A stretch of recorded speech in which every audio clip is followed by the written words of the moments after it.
Olá pessoal, tudo bem? Bom dia, eu espero que vocês estejam bem. Vamos dar continuidade então aos nossos trabalhos, às nossas discussões, ao conteúdo da apostila do segundo bimestre. Hoje vamos falar sobre a Grécia Antiga, né? Cultura e a influência que ela teve no na nossa formação cultural. Então, eu já tinha falado para vocês no último vídeo sobre o conteúdo da página 5, página 6, página 7, né? E hoje nós vamos falar especificamente de Atenas e Esparta. Então, quando nós falamos de Atenas, nós temos que levar em conta que Atenas é o berço da democracia, né? O berço da arte, da civilização dos pensadores, né? Da cultura, da efervescência cultural, né? Que houve no mundo antigo. Então, Atenas, ela é conhecida, então, né? Por essas características que eu falei para vocês e pela expansão comercial também, né? Assim como várias outras cidades gregas, Atenas ela passou por um longo processo, então, de transformação, né, ao longo da sua história. Então, como maior característica para a gente entender então esse processo de transformação, nós temos que ver o processo de transformação da questão do poder, da questão da política, né? A introdução do povo no processo de decisões políticas que foram ocorrendo aí em Atenas. Por isso que Atenas é chamado o berço da democracia.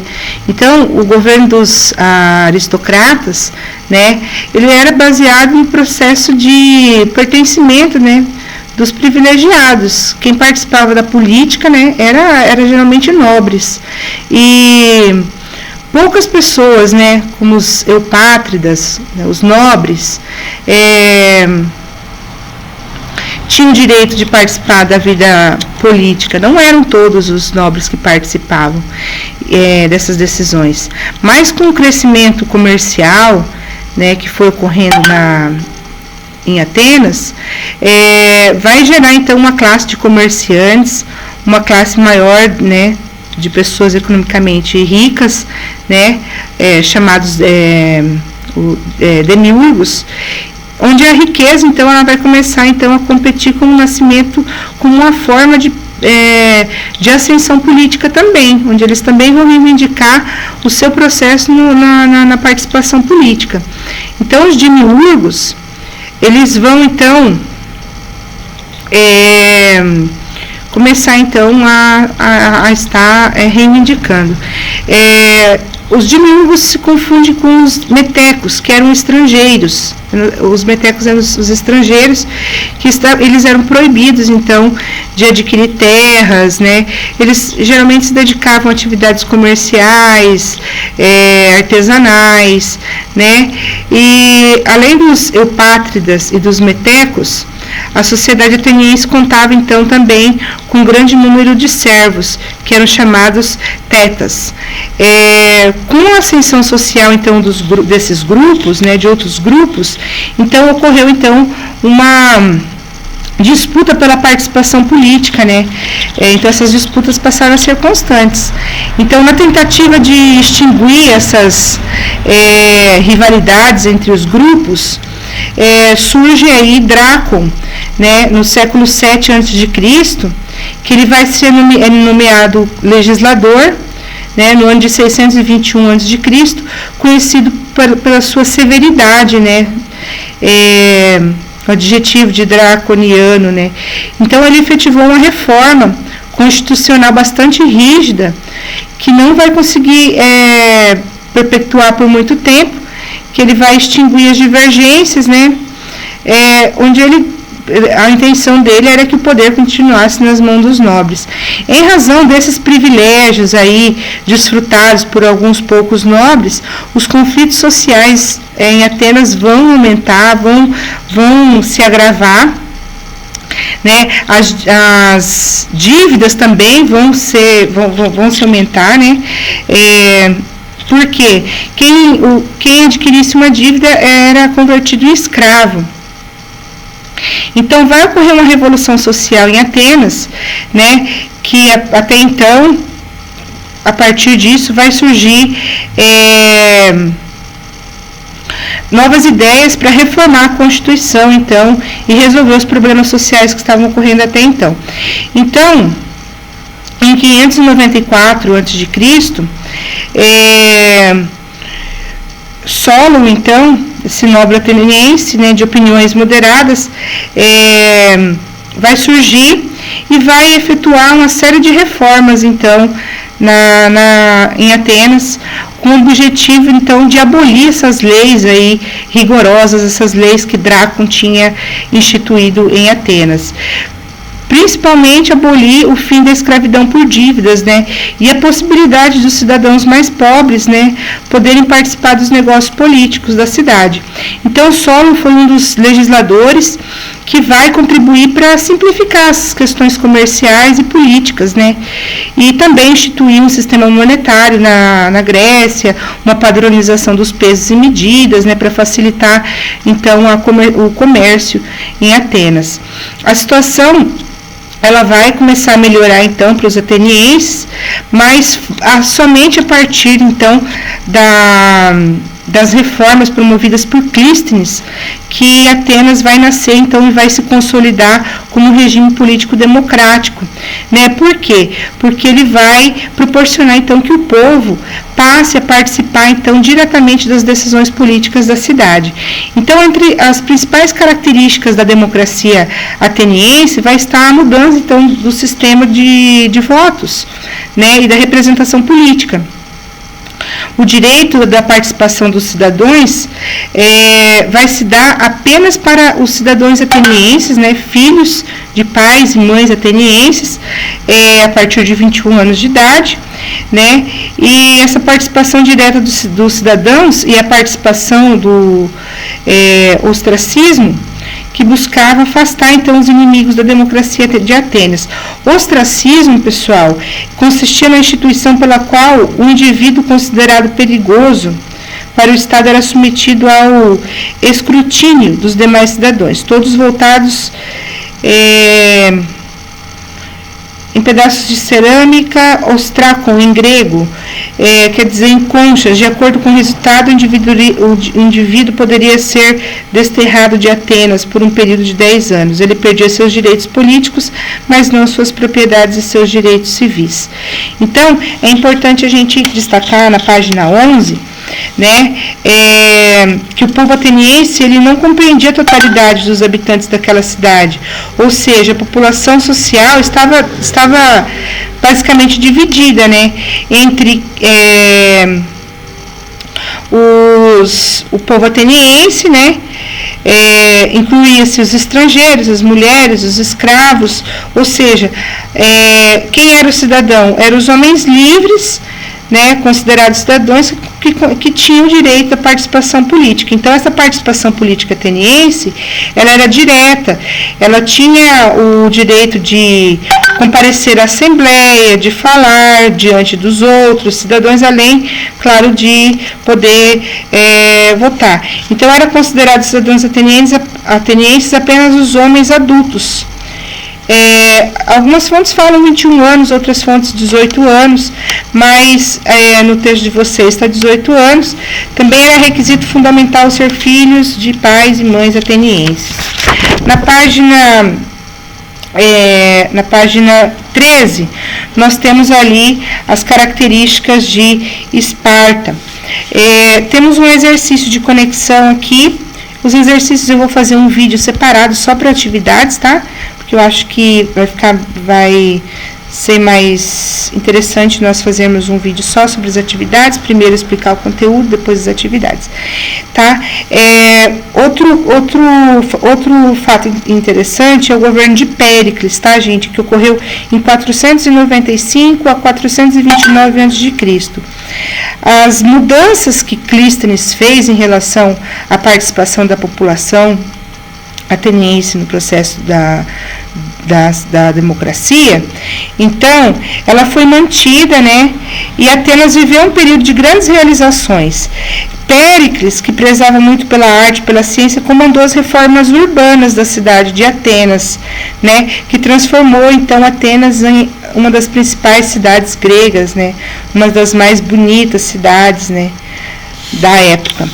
Então, as reformas políticas incentivaram o desenvolvimento comercial, artesanal, urbano, transformando, então, Atenas numa cidade-estado muito desenvolvida. Que, no caso, também incomodou outras cidades, né, da Grécia, principalmente Esparta. Tanto é que elas se tornaram cidades inimigas. Esparta, diferentemente de Atenas, o modelo de organização política lá de Esparta era diferente. Esparta se distinguiu radicalmente de Atenas, né? Por quê? Porque eles adotavam, então, um sistema político oligárquico. Então, a composição da sociedade espartana contribuiu para que a democracia nunca, de fato, se estabelecesse naquela cidade-estado. Então, a população era classificada em 3 grupos lá em Esparta, né? Os espartanos, que eram os nobres por nascimento, né? Politicamente privilegiados, os pariecos, que eram aqueles que ocupavam posições inferiores, com a liberdade limitada, porém eles desfrutavam, né, de monopólio de produção, de comércio, e os ilotas, que eram os servos que cultivavam os campos. Então, a questão política de Esparta previa a existência de 2 reis.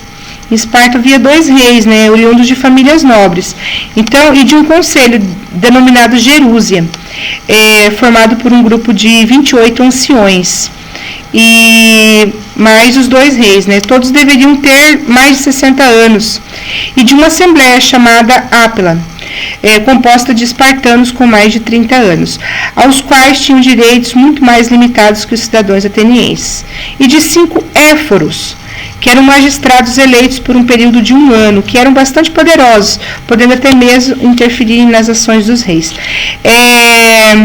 Enfim, os espartanos, eles mantinham um sistema político, né, que manteve, então, uma monarquia dualística, ali com 2 reis, né, no qual tinha os éforos como representantes da aristocracia, dos nobres, né, e para contrabalancear, então, o poder dos reis da Gerúsia.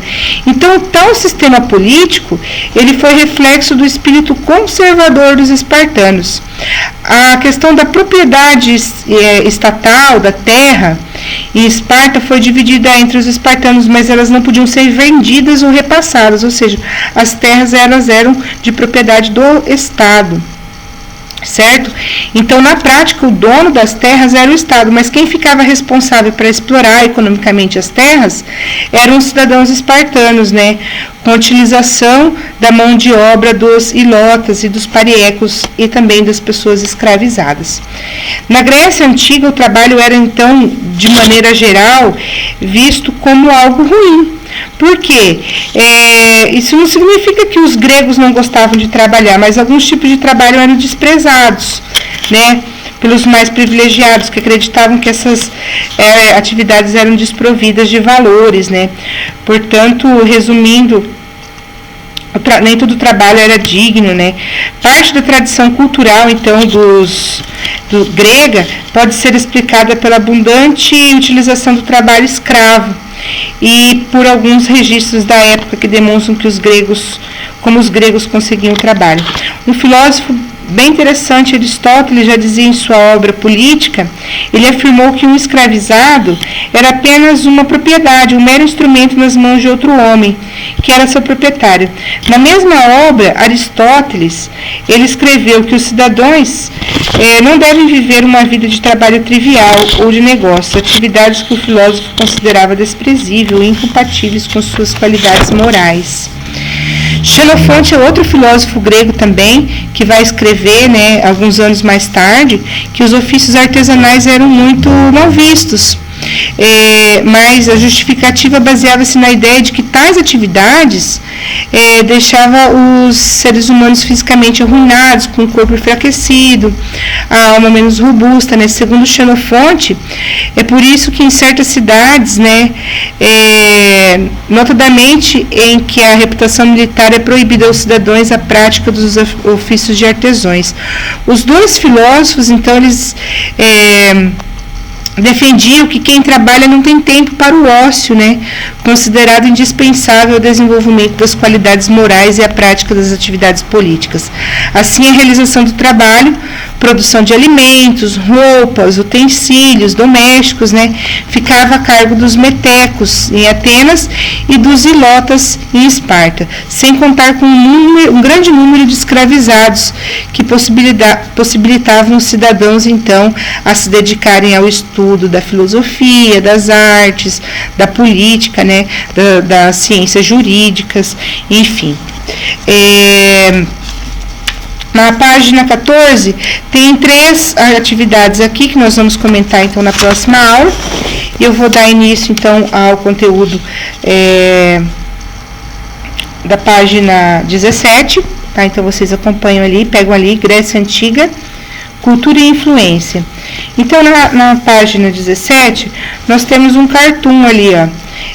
Vamos acompanhar com a professora, gente? Sou muito parecida com a jovem personagem de Jostein Gaarder, a Sofia Amsterdam. Vivo tentando responder as mesmas questões que ela. Quem sou eu? De onde vem o mundo? Em minha aula de filosofia, a professora falou sobre os antigos gregos. Eles também faziam interrogações sobre a vida e o mundo. Os gregos, com sua filosofia inovadora para a época, abriram novos caminhos e foram originais. Fico imaginando como seria ter como colega de sala de aula. As questões levantadas então pela personagem Helena, quem sou eu, de onde vem o mundo, são tão antigas quanto as contemporâneas. É possível apresentar uma resposta definitiva para essas perguntas? O que vocês acham? A filosofia surgiu na Grécia Antiga. É possível afirmar que aquelas ideias filosóficas ainda influenciam o mundo contemporâneo? Que outros aspectos da cultura grega ainda exercem influência na atualidade? Então, são questões que ainda permeiam, o nosso contexto ideológico, filosófico, o nosso contexto social, cultural, e começaram na Grécia. Então, para a gente entender, então, todas essas questões aí, nós temos que, então, compreender qual que é o objetivo para estar estudando, então, essas influências culturais no nosso mundo atual, Nós temos que reconhecer, então, a influência que essa cultura grega tem sobre nós hoje. Compreender também os principais traços culturais dos povos que habitavam a Grécia Antiga e relacionar os elementos presentes então em nossa sociedade com a origem da Grécia Antiga. Então, por exemplo, quando nós falamos de filosofia, de arte, do teatro, das ciências jurídicas, da política, nós entendemos como a Grécia é importante, como é um berço da civilização que traz para nós questões muito pertinentes, questões muito atuais, questões muito de cunho muito instigante para a realização das nossas perguntas mais íntimas, Então, iniciando ali na página 18, nós temos ali que a organização política e econômica da civilização grega foi o tema principal da unidade anterior. correto? E que foram apresentados os exemplos de suas principais cidades-estados, Esparta e Atenas. Nessa unidade aqui, nós vamos conhecer outros aspectos a respeito do povo helênico, como a cultura e a religião. Então, peguem lá na página 18, nós temos lá cultura e religião. Então, na Grécia Antiga, a melhor idade para os homens casarem, de acordo com o escritor Hesíodo,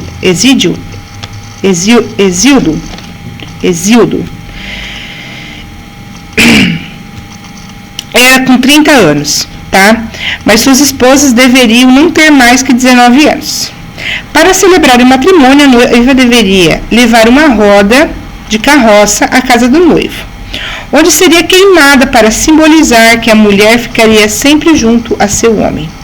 Depois de casados, quando acontecia o nascimento da primeira criança, a porta da casa era pintada com piche, para afastar os maus espíritos.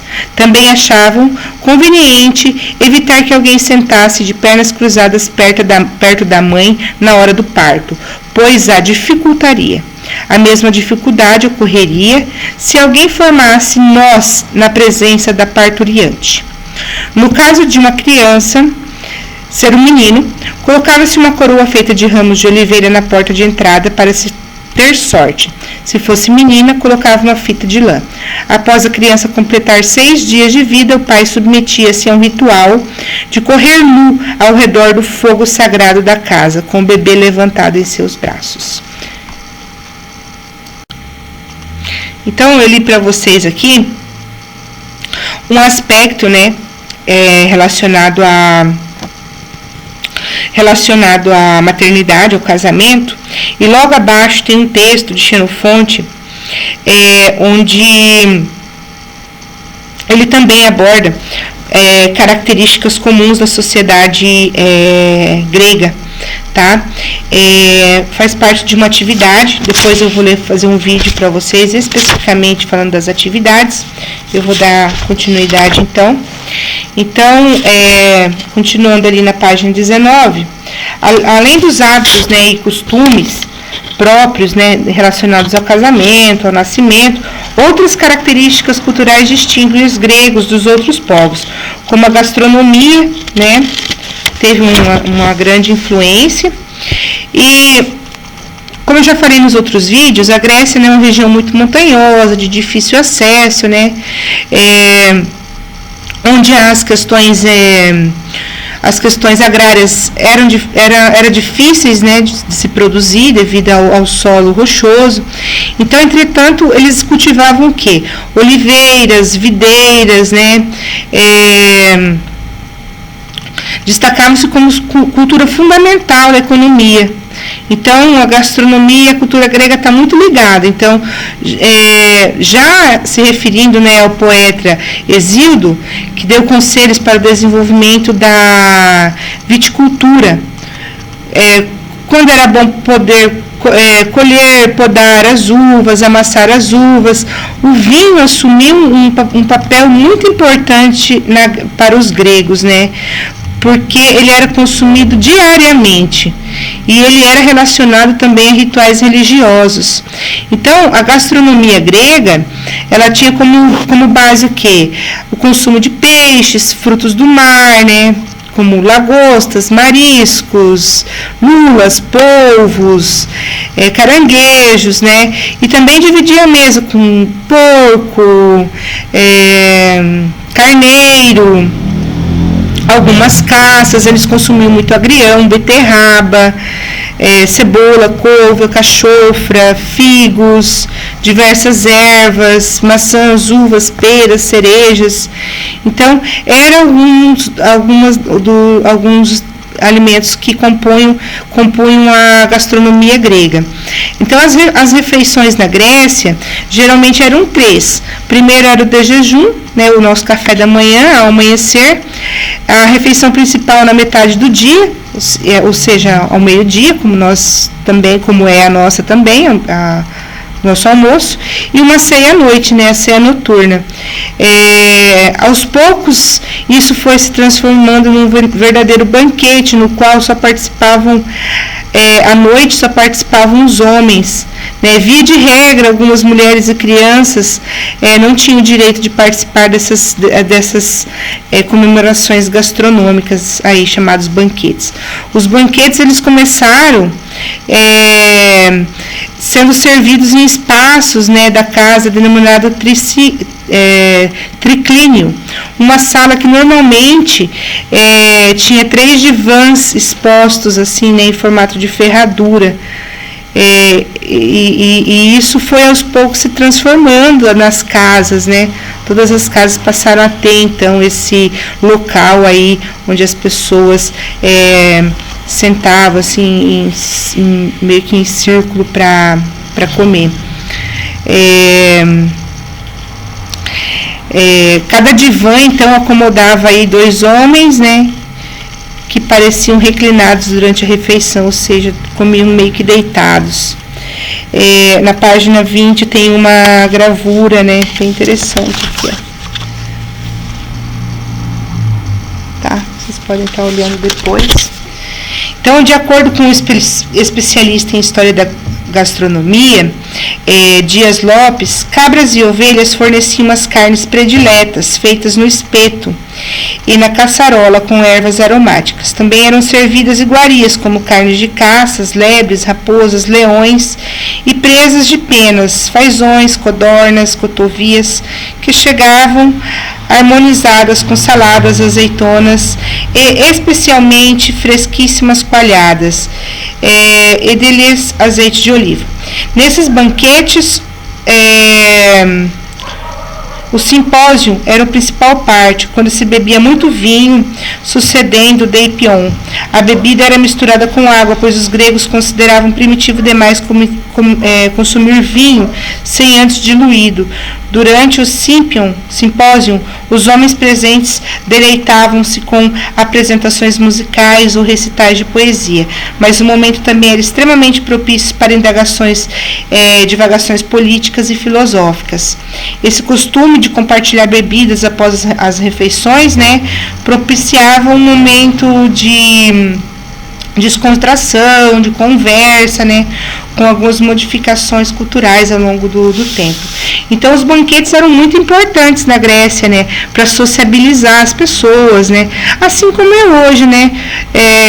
Geralmente, quando nós vamos num jantar na casa de alguém, nós conversamos sobre questões, as mais diversas questões, né.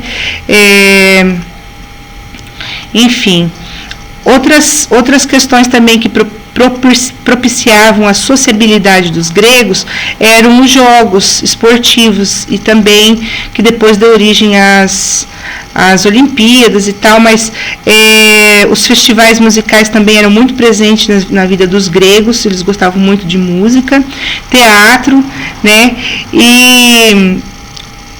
e todas essas questões estavam ligadas à religiosidade. Os gregos acreditavam em vários deuses, né? Os gregos eram politeístas, né? E sendo os principais deuses, os 12 principais deuses, né? E outras divindades menores, os semideuses, segundo as crenças religiosas, né, dos gregos, cada deus tinha uma característica semelhante à dos seres humanos. Ou seja, a religião grega era antropomórfica, ou seja, eles tinham tanto qualidades como também tanto questões positivas como questões positivas ligadas aos seres humanos. Então, poetas como Homero e Hesíodo ajudaram a humanizar as entidades divinas, né? Quando os representavam com extrema liberdade, acreditavam que os deuses eram submetidos às mesmas paixões que nós, né, e os mesmos sentimentos que os seres humanos, tendo assim eles uma relação de amor e ódio, de inveja, de generosidade. Na página 21, nós temos ali algumas representações de alguns deuses. Eu gostaria que vocês olhassem, tá, com atenção. Cada deus era homenageado num templo, né, onde as orações e sacrifícios também eram realizados para agradá-los. Normalmente os templos guardavam riquezas, né, como moedas, como patrimônio, né, onde as pessoas doavam para os templos, né. Então, como se fosse hoje, né, as igrejas, né?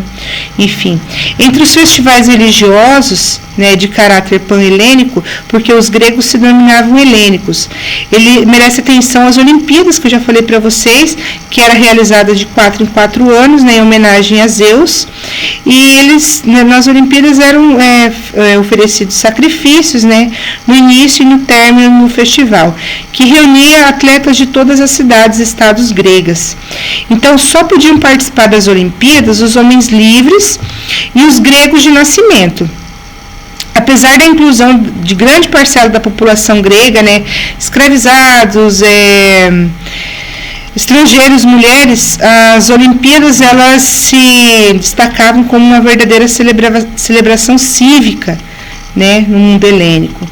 Prova desse civismo helênico aí significa o aperto de mão, que consistia em uma trégua sagrada, né? O objetivo era proporcionar a todos os competidores que se deslocassem em segurança durante a viagem de ida e volta à cidade de Olímpia, que era a sede dos Jogos. Então, na trégua sagrada, todas as hostilidades, né, as cidades gregas, estados, se estivessem em guerra durante as Olimpíadas, era cancelada todas as guerras e eles mantinham a paz durante a realização das Olimpíadas. Então, também não era permitida execuções nesses períodos. Então, e tudo para os atletas e os visitantes, tudo para que tivesse segurança, né, nos Jogos Esportivos. As primeiras Olimpíadas elas iniciaram no século 8 a.C., nas quais o único esporte praticado era a corrida. Então, depois foram sendo incorporadas novas modalidades esportivas, né, até que no fim do século 8, início do século 7 a.C., os atletas começaram a usar o pentatlo, um conjunto de 5 exercícios atléticos, né, que é a corrida, o arremesso de disco, o salto, o lançamento de dardo e luta. Anos mais tarde, as corridas de bigas e quadrigas viraram também esportes olímpicos. Com o tempo, mais modalidades foram sendo incluídas. E os atletas vencedores, eles ganhavam uma coroa de ouro, eles eram considerados, então, um deus, né, um deus vivo, né. Não havia, assim, uma premiação material em dinheiro. O que importava aos atletas gregos era a glória, né, era o status, né, de ser considerado ali o merecedor, né, o vitorioso e tal. As influências gregas, na página 24, pessoal.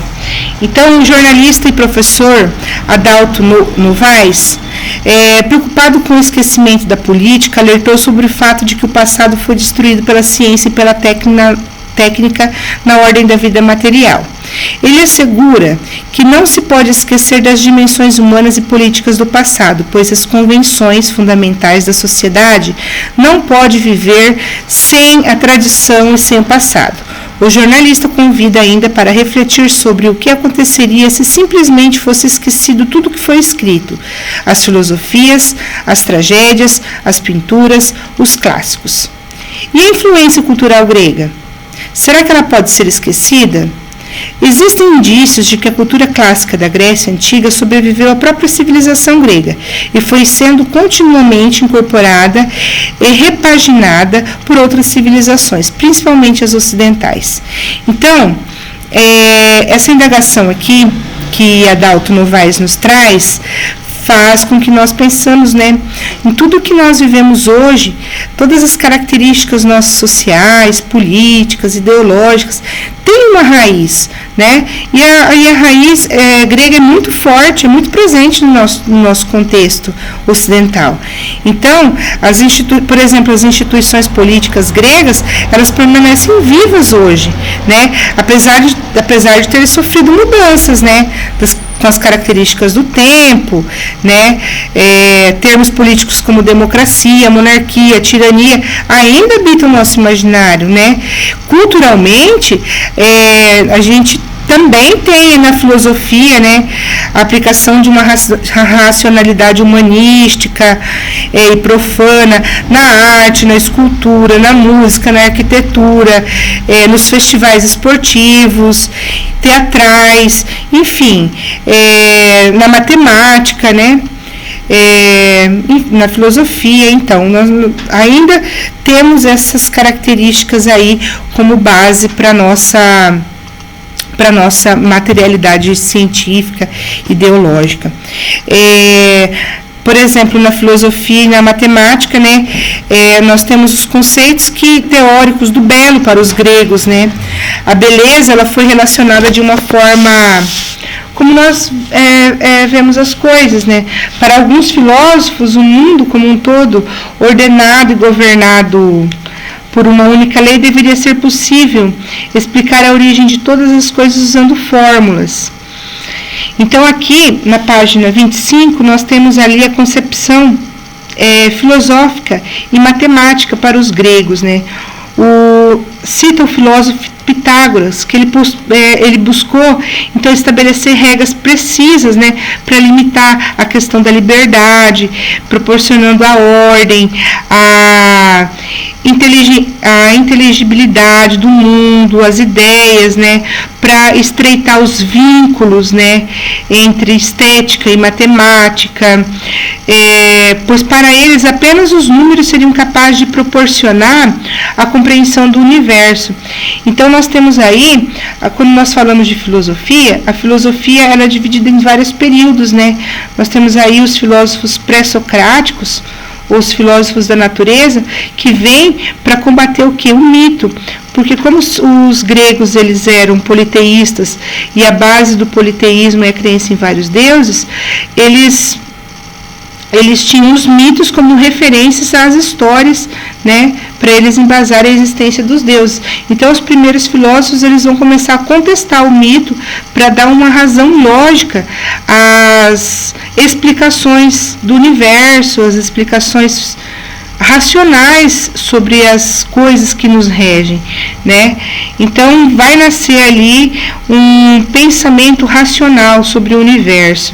Então, na página 25 ali, nasceu a visão estética matemática do universo. As coisas existem porque estão ordenadas porque nelas se cumprem leis matemáticas, por sua vez são condições da existência e beleza.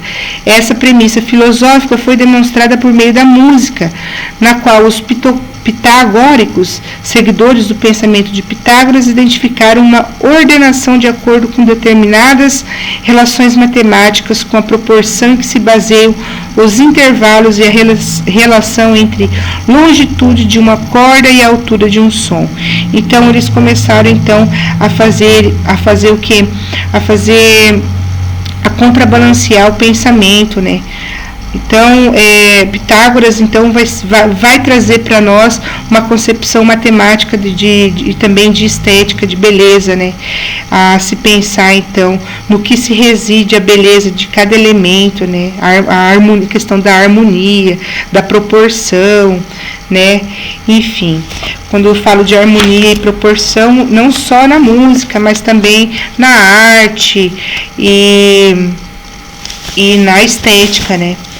Enfim, pessoal, na página 26 tem alguns exercícios também, eu gostaria que vocês fizessem, e eu vou gravar então um vídeo só fazendo os comentários das questões que eu pedi para vocês até então sobre a Grécia, ok? Então, o próximo vídeo vai ser só sobre as questões. Eu espero que vocês aguentem firme ouvindo eu falar, tá? Ok? Eu espero que vocês tenham compreendido. E qualquer dúvida eu estou à disposição de vocês, tá? Vocês podem me mandar uma mensagem no privado, questionando, fazendo perguntas, enfim, vocês estão livres para demonstrarem